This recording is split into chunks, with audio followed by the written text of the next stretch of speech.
ஹே hi நண்பர்களே, welcome back to my channel. இன்றைக்கி என்னோடய சேனலில் என்ன பார்க்க போகிறோன்னா பனானா குல்குலே தான். வாங்க வீடியோக்குள்ளே போகலாம். ஃபஸ்ட்டு 3 வாழைப்பழம், 1 கப் கோதுமை மாவு, 1/4 கப் நாட்டு சர்க்கரை, 1 கிளாஸ் பால், இது எல்லாம் எடுத்து வச்சுக்கலாம்.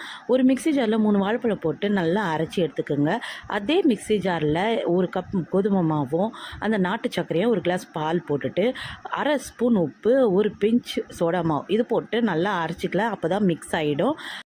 எனக்கு சர்க்கரை பத்தலை, நான் 1 ஸ்பூன் சர்க்கரை போட்டு நல்லா மிக்ஸ் பண்ணிவிட்டு ஒரு பவுலில் ட்ரான்ஸ்ஃபர் பண்ணி எடுத்து வச்சுட்டேன். நம்ம இது எதில் பண்ண போகிறோன்னா குழிப்பணியாரம் கடாயில் தான் பண்ண போகிறோம்.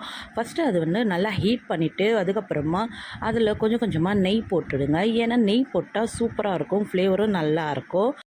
லோ ஃப்ளேம் பண்ணிவிட்டு நம்ம மிக்ஸ் பண்ணி வச்சு அந்த மாவை ஒரு கரண்டியாக சொல்லி அதில் ஊற்றிட்டு நல்லா ஃபில் பண்ணிவிடுங்க.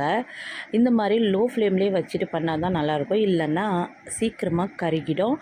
அதுக்கப்புறமா நம்ம ஃபில் பண்ணதுக்கப்புறமா ஒரு தட்டை வச்சு மூடிட்டோன்னா அது குக் ஆகிட்டு இருக்கும். மறுபடியும் ஓப்பன் பண்ணிவிட்டு என்ன பண்ணோன்னா மாதிரி அந்த ஒரு ஸ்டிக்கை வச்சுட்டு அப்படியே திருப்பி போட்டோன்னா மறு சைடும் நல்லா வெந்துடும்.